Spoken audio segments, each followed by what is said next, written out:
श्री राम कृष्ण वचनामृत के अगले भाग को प्रारंभ करते हैं।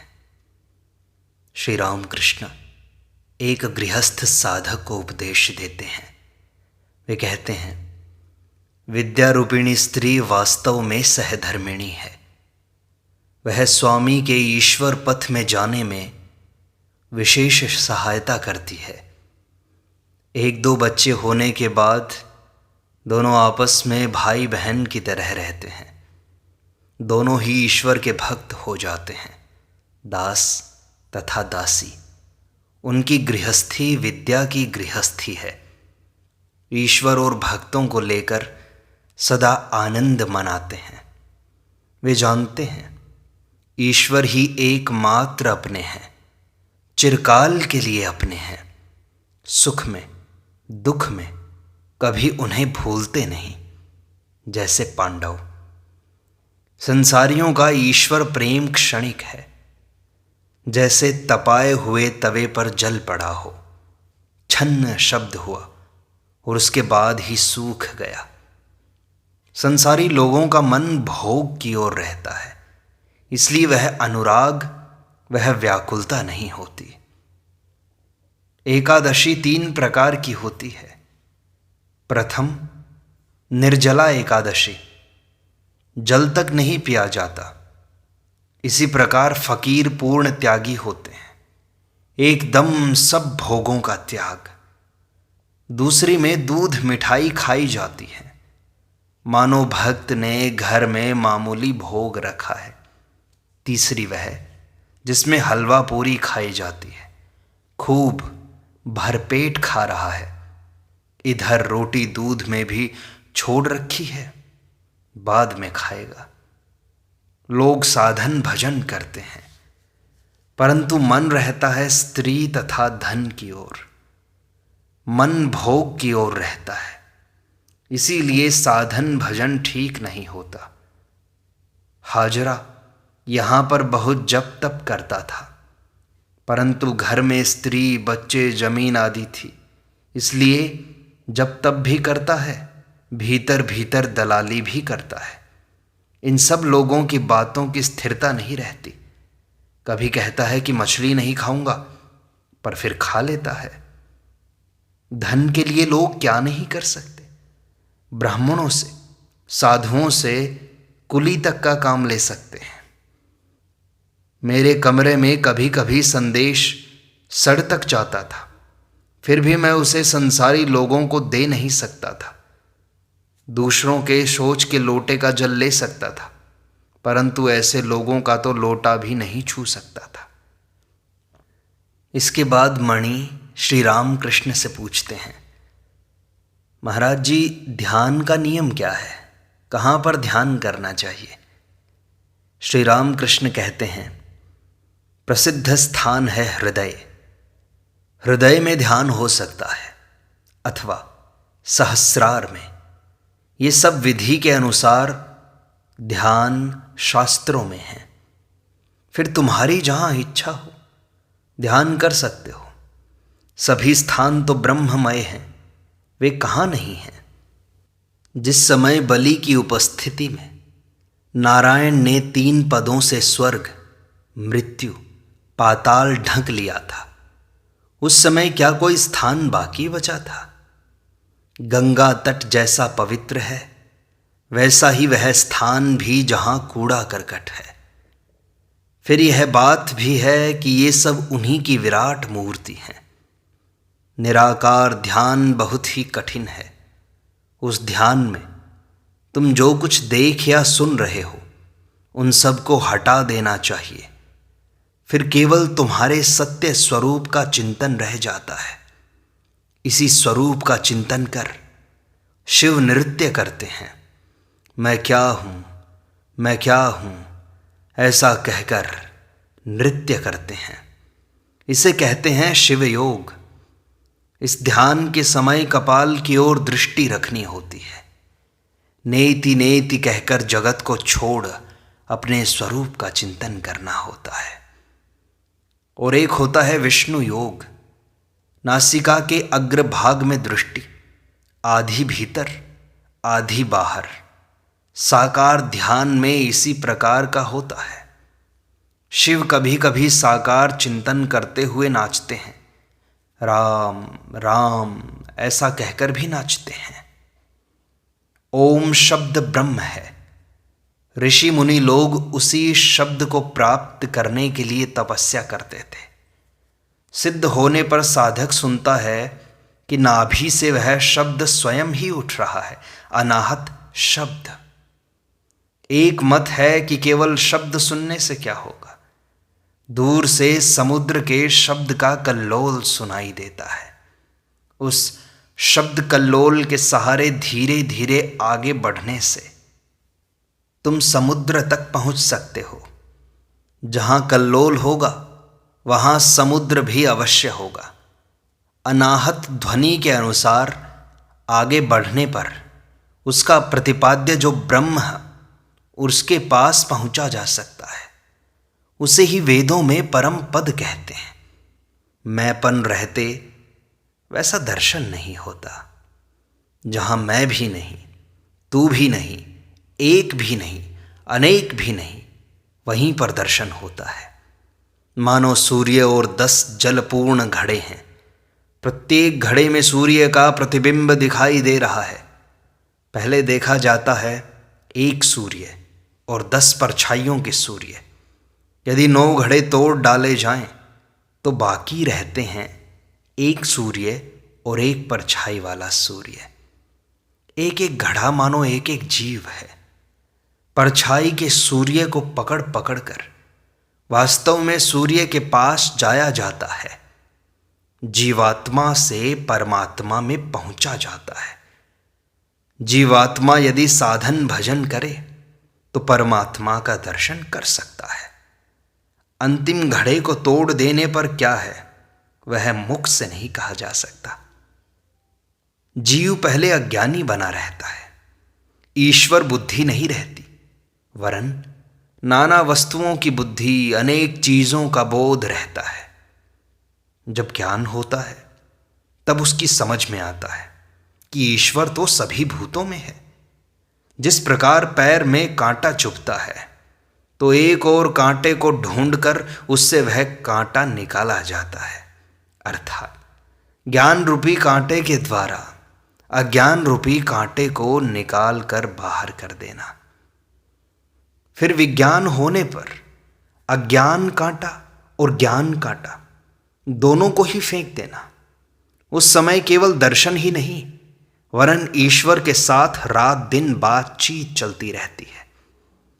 जिसने केवल दूध की बात सुनी है उसे अज्ञान है, जिसने दूध देखा है उसे ज्ञान हुआ, और जो दूध पीकर मोटा ताजा हुआ है उसे विज्ञान प्राप्त हुआ है। अब संभव है श्री राम कृष्ण अपनी स्थिति भक्तों को समझा रहे हैं। विज्ञानी की स्थिति का वर्णन कर संभव है अपनी स्थिति कह रहे हैं।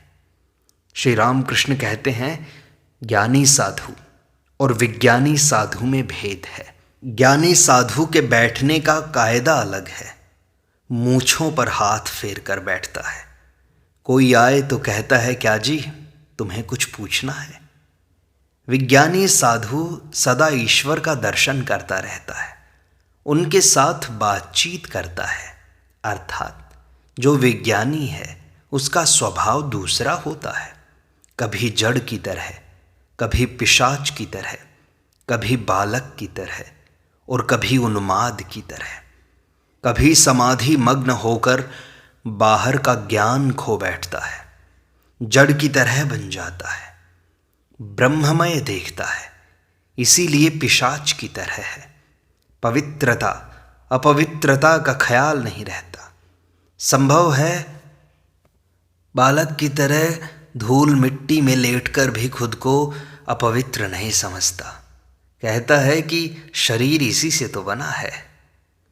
सब ब्रह्ममय।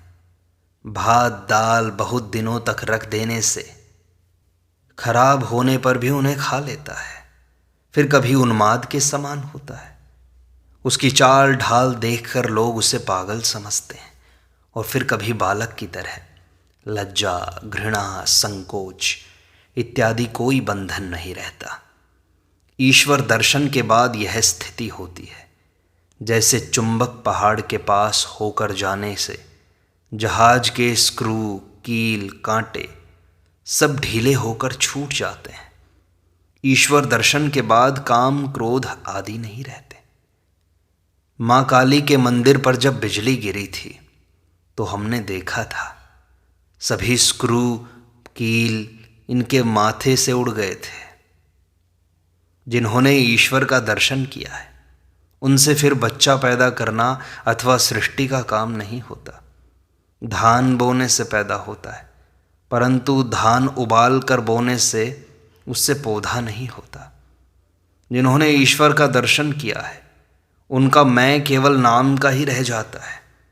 उस मैं द्वारा कोई अनुचित कार्य नहीं होता, सिर्फ नाम को रह जाता है।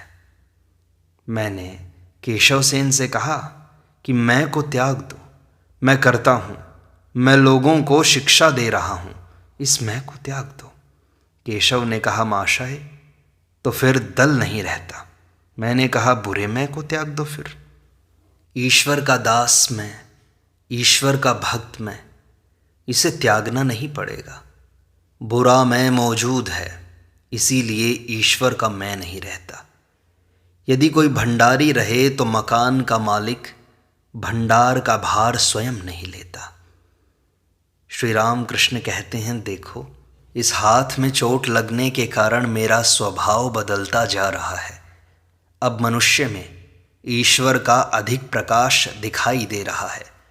मानो वे कह रहे हैं मेरा मनुष्यों में वास है, तुम मनुष्यों के साथ आनंद करो। वे शुद्ध भक्तों में अधिक प्रकट हैं, इसीलिए तो मैं नरेंद्र, राखाल आदि के लिए इतना व्याकुल होता हूँ।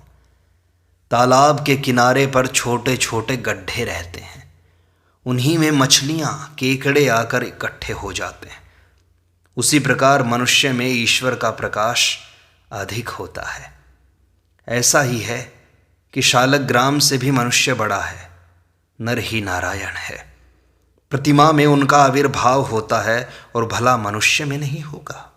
ये क्या बात हुई? वे नरलीला करने के लिए मनुष्य रूप में अवतीर्ण होते हैं। जैसे श्री रामचंद्र, श्री कृष्ण, श्री चैतन्य देव, अवतार का चिंतन करने से ही उनका चिंतन होता है। ऋषियों का धर्म, सनातन धर्म अनंत काल से है और रहेगा। इस सनातन धर्म के भीतर निराकार, साकार सभी प्रकार की पूजाएं हैं। ज्ञान पथ है, भक्ति पथ है, सभी हैं। अन्य जो संप्रदाय हैं आधुनिक हैं, कुछ दिन रहेंगे फिर मिट जाएंगे। सनातन सदा रहेगा। अगले दिन श्री राम कृष्ण कहते हैं, ज्ञान के दो लक्षण हैं। पहला तो यह है कि कूटस्थ बुद्धि हो, लाख दुख, कष्ट, विपत्तियां और विघ्न हो, सब में निर्विकार रहना, जैसे लोहार के यहाँ का लोहा जिस पर हथौड़ा चलाते हैं। और दूसरा है पुरस्कार, पूरी जिद, काम और क्रोध से अपना अनिष्ट हो रहा है। देखा कि एकदम त्याग है।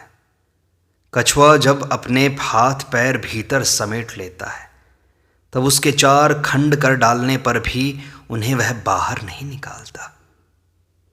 वैराग्य 2 तरह का है, तीव्र और मंद वैराग्य। मंद वैराग्य वह है जिसका भाव है, होता है, हो जाएगा। तीव्र वैराग्य शान पर लगाए हुए छुरे की धार है, माया के पाशों को तुरंत काट देगा। कोई किसान कितने ही दिनों से मेहनत करता है, परंतु पानी खेत में आता ही नहीं, मन में जिद है ही नहीं। और कोई 2-4 दिन मेहनत करने के बाद आज पानी लाकर दम लूँगा, इस तरह का हठ ठान बैठता है। नहाना खाना सब बंद कर देता है। दिन भर मेहनत करने के बाद जब कुल कुल स्वर से पानी आने लगता है तब उसे कितना आनंद होता है। तब वह घर जाकर अपनी स्त्री से कहता है, ले आ तेल, मालिश करके नहाऊंगा आज तो। नहा खाकर फिर सुख की नींद सोता है। एक की स्त्री ने कहा, अमुक को बड़ा वैराग्य हुआ है, तुम्हें कुछ भी नहीं हुआ? जिसे वैराग्य हुआ था उसकी 16 स्त्रियां थी, एक एक करके वह सबको छोड़ रहा है। उस स्त्री का स्वामी कंधे पर अंगोछा डाले हुए नहाने जा रहा था। उसने कहा, अरे सुन, त्याग करने की शक्ति उसमें नहीं है, थोड़ा थोड़ा करके कभी त्याग नहीं होता। देख, अब मैं चला। घर का कोई प्रबंध न करके उसी अवस्था में कंधे पर अंगोछा डाले हुए घर छोड़कर वह चला गया। इसे ही तीव्र वैराग्य कहते हैं। एक तरह का वैराग्य और है, उसे मरकट वैराग्य कहते हैं। संसार की ज्वाला से जलकर गेरुआ वस्त्र पहनकर काशी चला गया। बहुत दिनों तक कोई खबर नहीं। फिर एक चिट्ठी आई, तुम लोग कोई चिंता न करो, यहाँ मुझे एक काम मिल गया है। संसार की ज्वाला तो है ही, पत्नी कहना नहीं मानती, वेतन सिर्फ 20 रुपया महीना है, बच्चे का अन्न प्राशन नहीं हो रहा है, बच्चे को पढ़ाने का खर्च नहीं, घर टूटा हुआ है, छत चू रही है, मरम्मत करने के लिए पैसे नहीं है। इसलिए जब कोई कम उम्र का लड़का आता है तब मैं उससे पूछ लेता हूं कि तुम्हारा कौन कौन है, तुम्हारे लिए संसार त्याग करने की क्या जरूरत है। साधुओं को कितनी तकलीफ होती है जानते हो। एक स्त्री ने पूछा, तुम संसार छोड़ोगे क्यों? 10 घरों में घूम घूम कर भीख मांगोगे, इससे तो एक घर में खाते हो यही अच्छा है।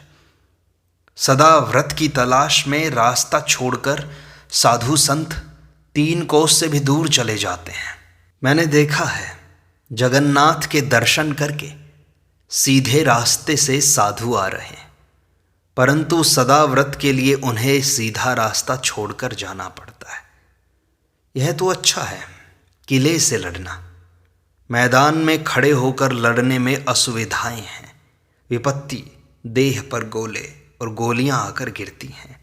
हाँ, कुछ दिनों के लिए निर्जन में जाकर ज्ञान लाभ करके संसार में आकर रहो। जनक ज्ञान लाभ करके संसार में आकर रहे थे।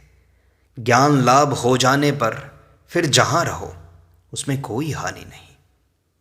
महिमाचरण कहते हैं, महाराज मनुष्य विषय में क्यों फंस जाता है?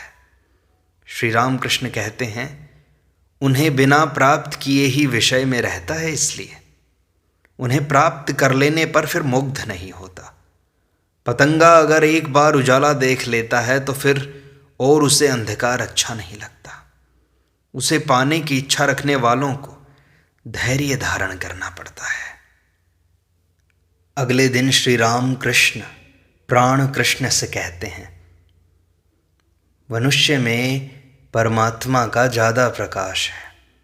अगर कहो अवतार कैसे सिद्ध होगा, जिनमें भूख प्यास ये सब जीवों के धर्म है, संभव है कि उनमें रोग शोक भी हो? तो इसका उत्तर यह है कि पंचभूतों के फंदे में पड़कर ब्रह्म रो रहे हैं। देखो ना, श्री रामचंद्र सीता के वियोग से रोने लगे थे। जब हिरण्याक्ष का वध करने के लिए वराह का अवतार मिला, तब हिरण्याक्ष का वध हो जाने पर भी भगवान अपने धाम को नहीं गए, वराह के ही रूप में रहने लगे। कुछ बच्चे भी हो गए थे, उन्हें लेकर एक तरह से बड़े मजे में रहते थे। देवताओं ने कहा, यही इन्हें क्या हो गया, ये तो अब आना ही नहीं चाहते।